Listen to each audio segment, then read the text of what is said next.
In this video, which is my third video of Kerbal Space Program, I'm going to be going to Ike, which is Duna's moon. So first, I just need to build the rocket which will get me to Ike. And I'm just going to go into these cupola modules, because it should be big enough to fit these bigger fuel tanks down at the bottom here. Because I want to use the poodle engine. Like this, I guess. So then I can get a poodle engine. This is just the lander stage. Now I just need to get some of these solar panels. Any solar panels should work, really. One of these things might also be useful, but that's fine, because 2 of these solar panels should also be plenty good. This looks like the hatch where all the Kerbals would get out. So this is the best place to build a ladder, I think. Okay, so now I've added this extra battery up here, the ladder, and then these extra side fuel tanks. These things, these fins, I don't know how helpful they will be on the surface of Ike, because Ike has no atmosphere. But if I want to air brake in Duna's atmosphere along the way, maybe they'll be useful. They don't add much weight though, so they should be fine. And then also I doubt how useful this parachute will be, but maybe sometime it'll be useful if I try to reuse this for something else. So hopefully this is enough fuel for the top stage if I only make it just be 2 stages. So now I just got to cover this up in some fairings.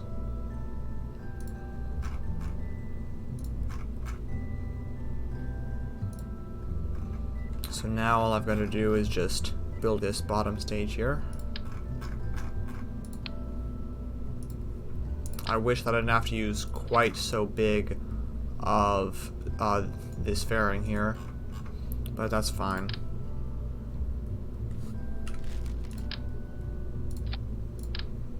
And then if I make this be 4 here, actually, that should be plenty good. 4 side boosters. Just keep using these same solid fuel boosters. Just move these down a bit. Okay, so now I've added any action groups or anything like that I might need. I think all I need to do now, I'll also added these antennas here, this antenna and this relay antenna. I think I'm going to, okay, yeah, all the monitor propeller's been drained out. I think I might actually use some bigger solid rocket boosters than these though. These ones look way too powerful, but I could try using them.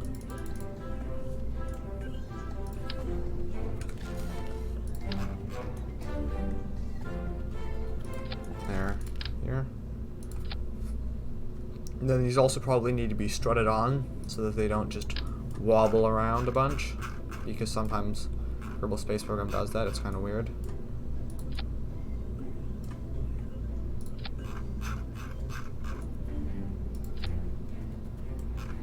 Okay, time to launch this now.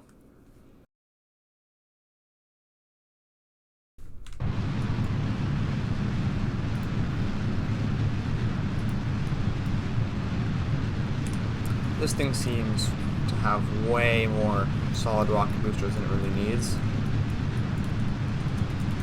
I think I definitely could have used the smaller boosters, but that's fine.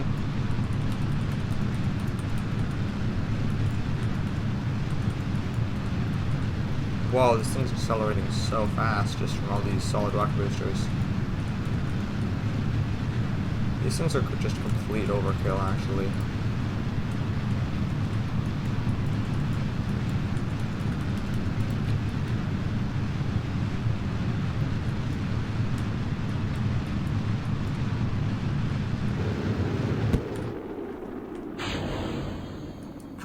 Hopefully these things come off.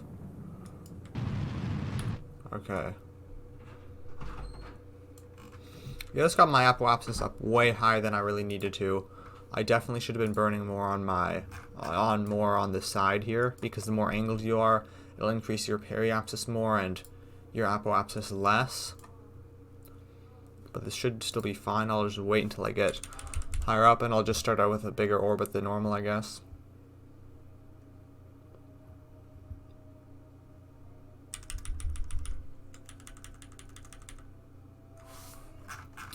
I should really be deploying the fairing by now. And also the communication dish. Okay, extend this communication dish.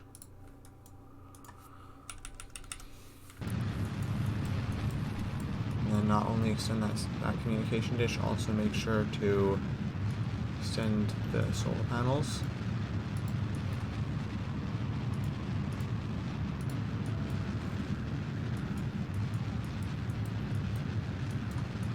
This bottom stage is actually done quite well. I still have tons of Delta V left over to get to Ike. Although I don't know if I'm going to be able to get back. Yeah, this is plenty good of an orbit now. So I did have to actually warp many days after this because I didn't launch quite at the optimal time for doing a transfer window. And that's fine though, I can still easily get a Kerbin escape.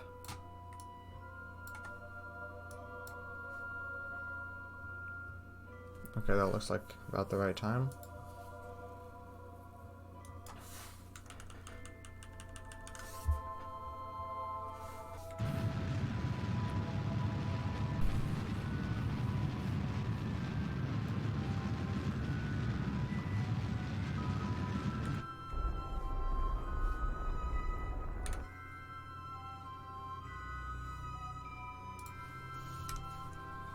Okay, now that I've got my Kerbin escape,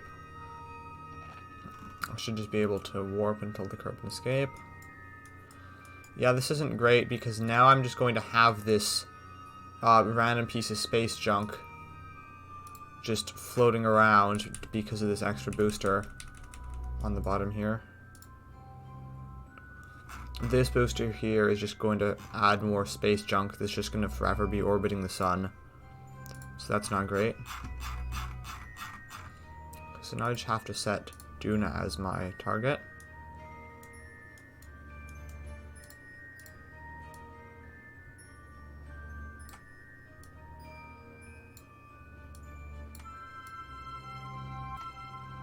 Okay, this looks like yep. There's some sort of Duna encounter or Duna escape there.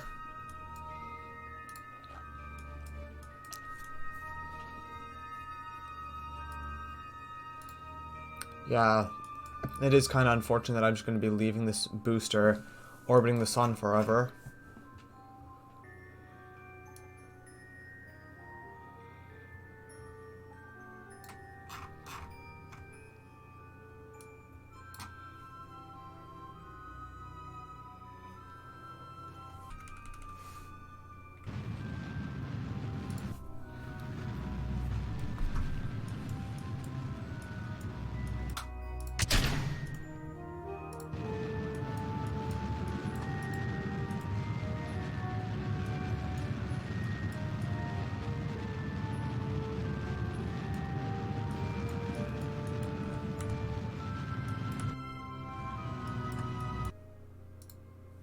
Okay, looks like I've got a Duna encounter there. So I should just now be able to warp until I get to that Duna encounter.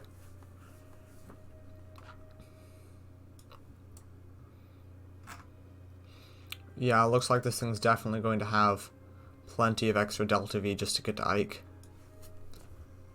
I can probably bring this someplace else after Ike sometime as well.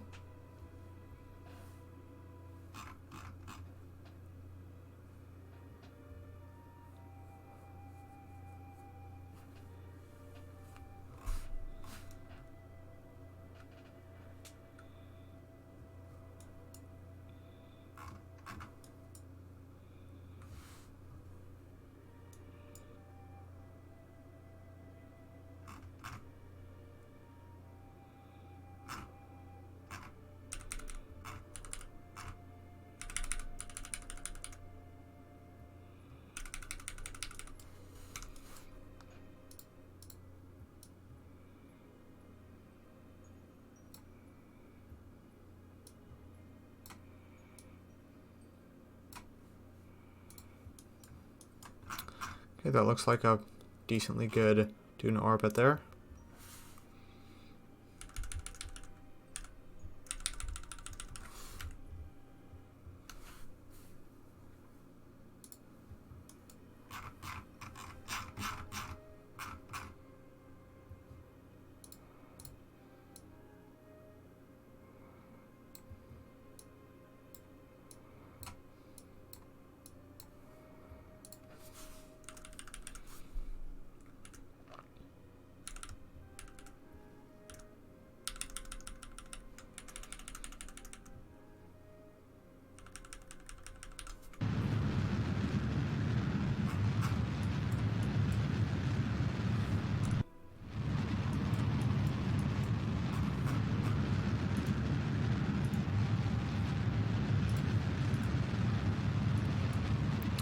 Soon I should be able to get rid of both of these fuel tanks here.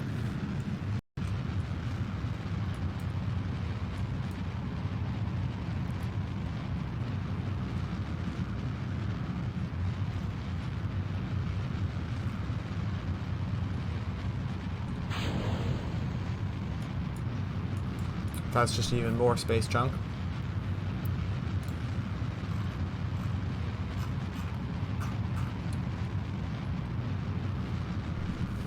It is probably going to take less stealth to beat than this thing estimates, though, because those boosters probably save some weight. Okay.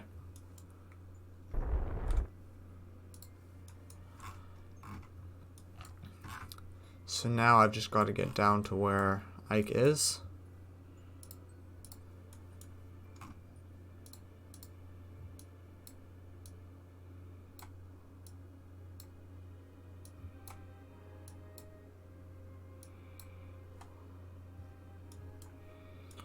Okay, is that some sort of encounter there I have with Ike?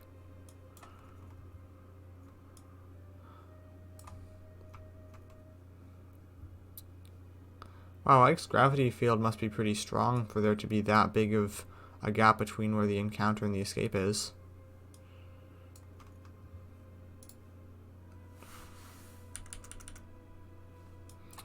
Ike is actually bigger than I realized. I didn't realize it was so big compared to the size of Duna.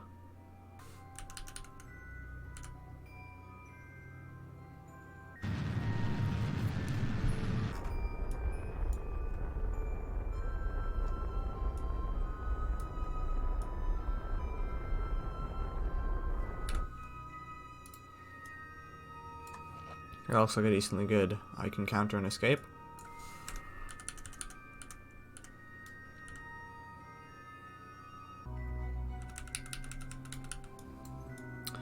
This looks like kind of a polar orbit. That's not great.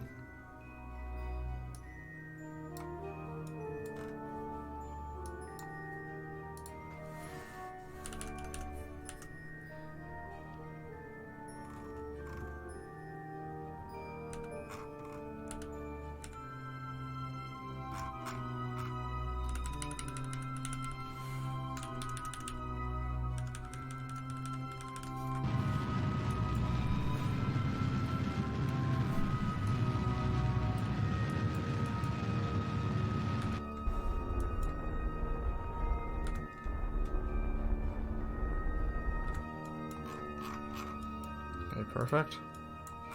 Now I've just got to figure out a way to land on Ike. Yeah, so I don't really know much about the ideal place to land on Ike or anything like that. So I'm just gonna try to land on someplace like that. It looks kind of flat, although not very flat. Minimus is so nice to land on compared to all these other places.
Yeah, this is plenty of fuel left if I ever want to do something else with this.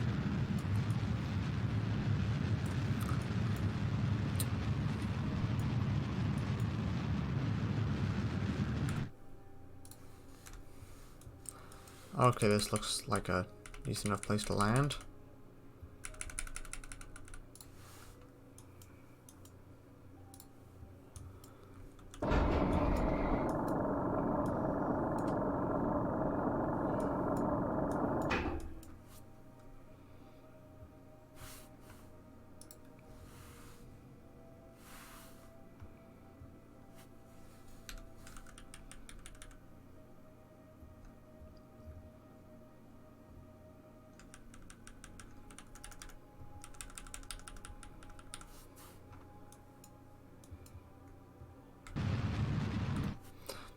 Yeah, it looks like I should be able to slow down quite quickly if I need to.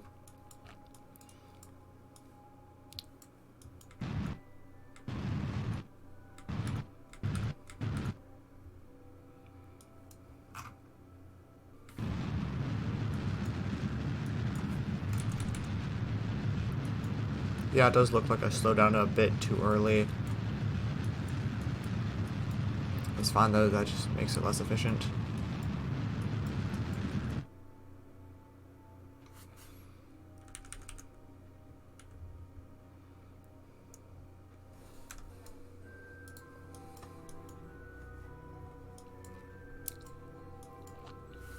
It's gonna be pretty surprising actually if I'm able to land successfully without having to revert any quick saves, because both when I landed on Minmus and the Mun, I definitely crashed quite a lot when I was trying to land.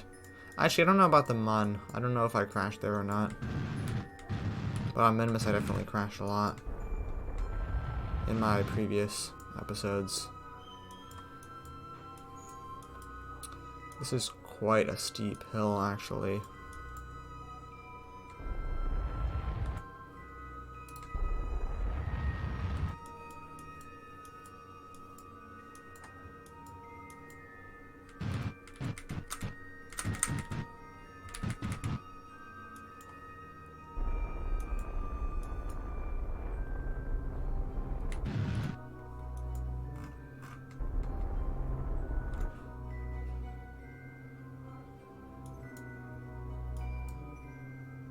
Okay, this is quite a steep hill.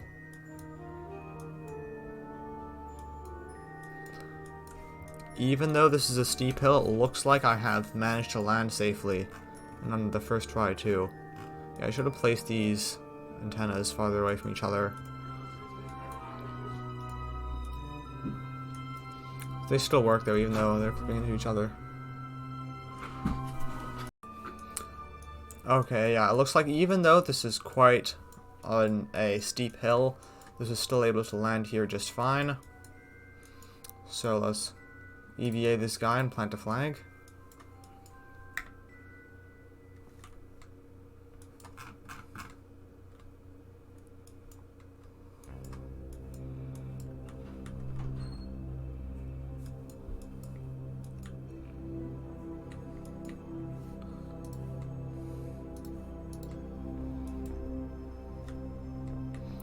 Hopefully I can get him to the top of this hill.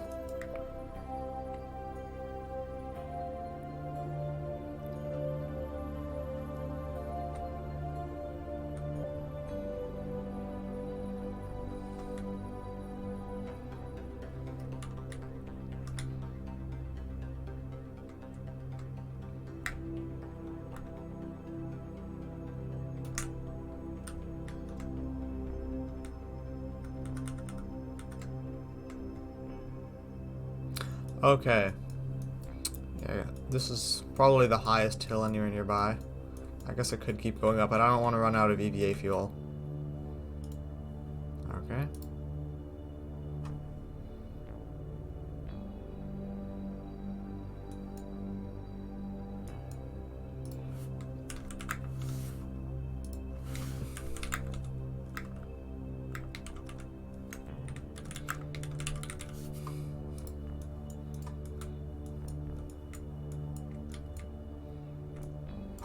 For some reason the flag is very dark and hard to see, but it is there.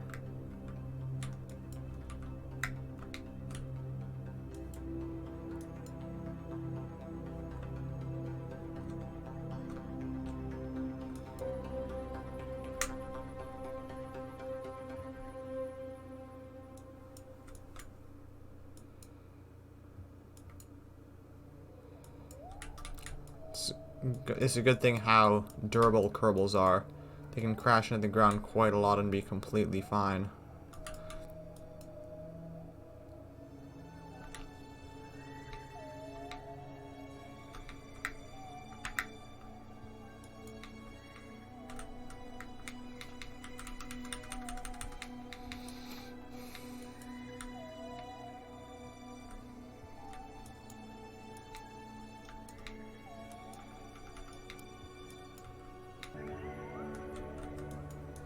It's actually being quite hard, it looks like, to properly get back in there.